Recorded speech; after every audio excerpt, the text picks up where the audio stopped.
Hey, everybody. Welcome to my newest show here on my Finding Freedom solo feed. It is called Pursuit of Freedom. I went back and forth between pursuing freedom, pursuit of freedom. I think pursuit of freedom just sounds better. Hopefully, you enjoyed that new intro music. Not sure if I'm, totally set on it yet, but we'll give it a shot for now. See what kind of feedback I get and adjust accordingly. Right now, we are live streaming just to my YouTube page, which doesn't have a very large subscriber base. When I say my YouTube page, I mean my Finding Freedom page. Apparently, X, Twitter, all of a sudden, you can't stream there unless you have a premium account. I have some tier of paid account. I guess it's not the high enough tier, so got to get that rectified. But anyway, thank you for tuning in if you're watching live or if you are listening to the podcast version on my Finding Freedom solo feed. Great to have you here. This is the first episode of a new series here on Finding Freedom called Pursuit of Freedom.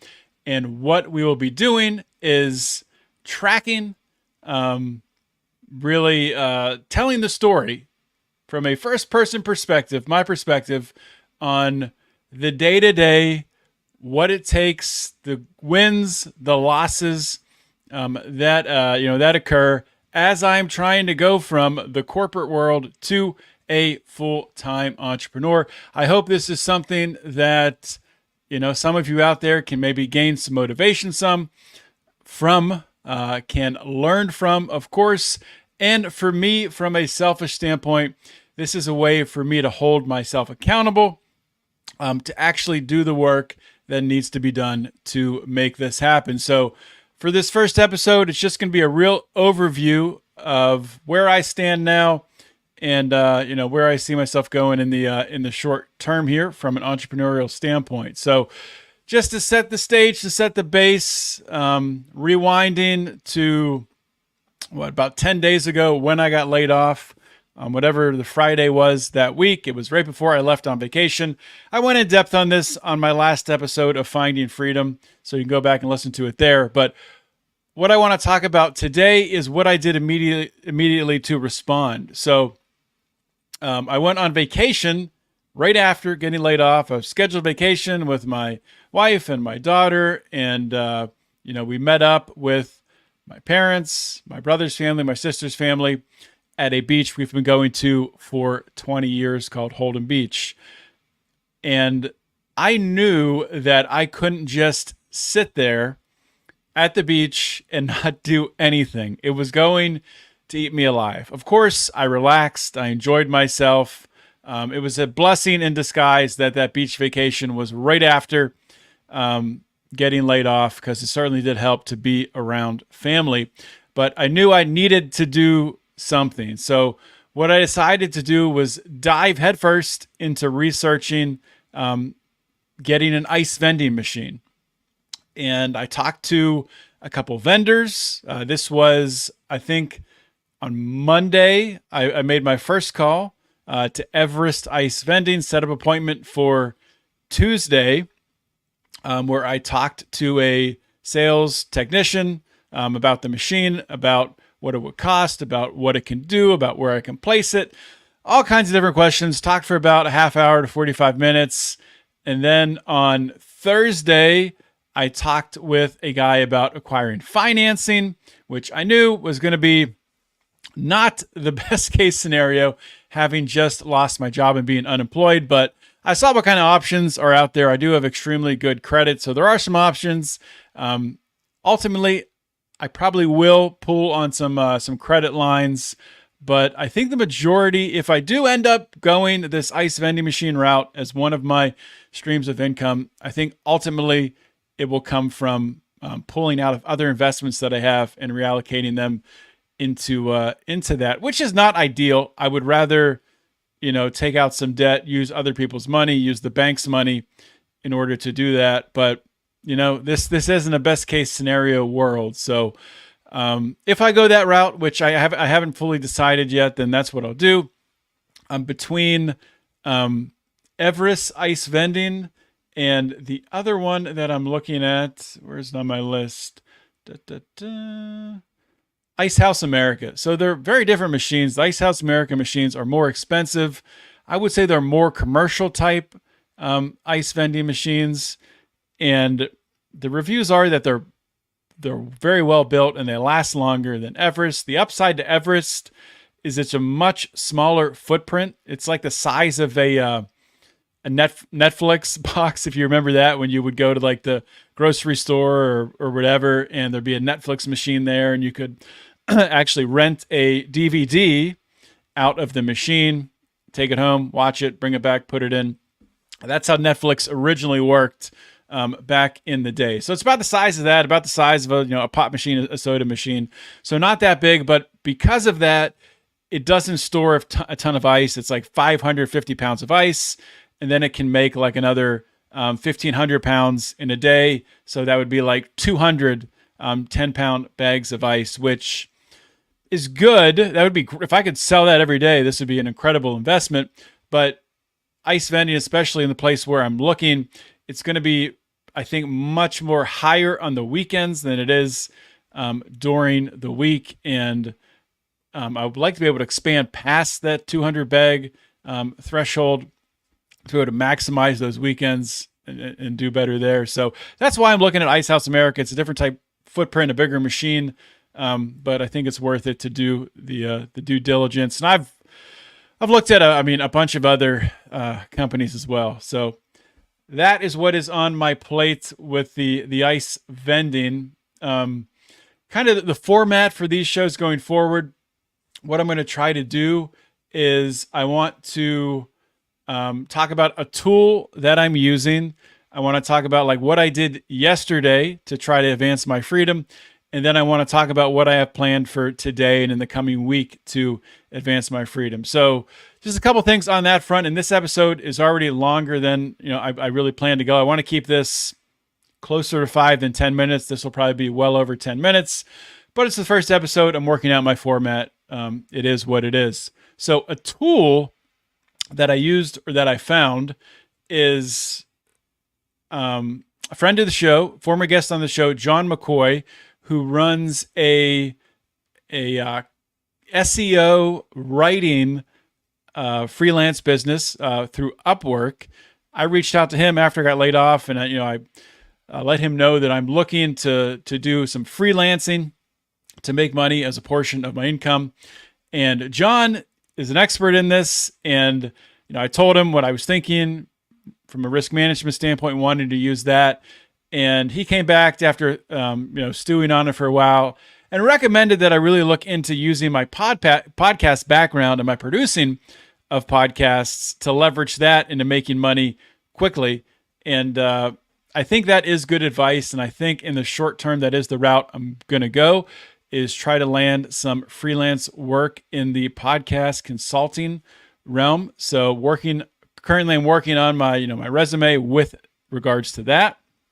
And a tool that John gave me, which is awesome.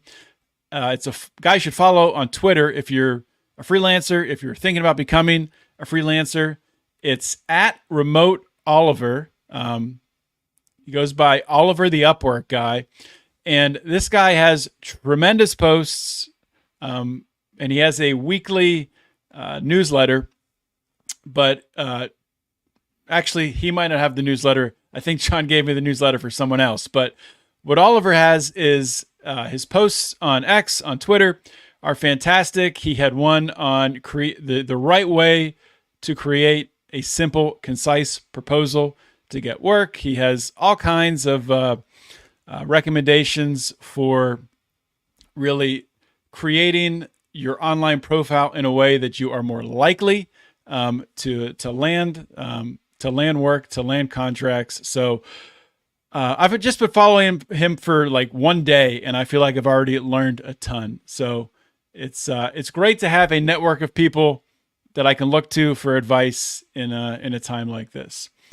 So what have I done to advance my freedom in the past several days? I talked about the ice vending machine stuff. I made a list of everything that I need to do and want to do in the coming week. And I broke it down into categories. One being personal, need to get my healthcare figured out. Potentially looking into Crowd Health, sponsor of the show. Shout out Crowd Health. I need to update my resume and I need to update my freelance profiles. So I'm working on doing that. From a personal finance standpoint, I need to look through all of my banking statements, subscriptions, and trim down, slim down, cut back in order to conserve funds. And I need to look into a calendar app. You know, people use Calendly, Tidy Calendar, Tidycal is another one. So as a way to get my calendar under control for booking different appointments and podcasts and eventually here consulting, I need to have a better way to control that. So I'm looking into those. So I had personal, that was my personal freelance stuff. So I got a bunch of stuff I'm working on from a freelance perspective. Plexus, this is end of month for Plexus. So of course I'm working on growing that business, on bringing these supplements to more people, to solving people's health problems, trying to lose weight, trying to deal with a health issue, autoimmune issue. That's what these products are all about. You know, instead of going the pharmaceutical route, this is the natural alternative route through supplementation, through diet, through movement. You can change your life. You know, I've done it myself. I've lost 50 pounds and kept it off. And I am a much different person, much more energized person than I was prior to my involvement with Plexus than now. And that is why I'm so passionate about it. And it's not just me. It's health changes I've seen in my wife from a digestive health standpoint, primarily for her, just massive change for the positive. So I won't preach too much on this show. I did want to remind people that I do have an episode of Finding Freedom coming up with Dr. Thomas Hemingway I'm excited about, where we will be digging into the hazards, potential hazards, with using these pharmaceuticals like Ozempic for weight loss. So, okay, that's Plexus. I'm working end of month there to finish strong. Finding Freedom, of course, you know what that is. That's everything I need to do there. I have 2 interviews coming up this week. The ice machine, we talked about that. And then my land business, which I haven't touched in a few months. I need to get back into that. That's planning to do that towards the end of this week. So that's stuff I've been working on, stuff I'm planning on working on in the next couple of days. It's ridiculous how busy I am without having a full-time job, but that's a blessing that I have all of this stuff going on, that I will be able to take something here and build it pretty quickly, I think, into a replacement income.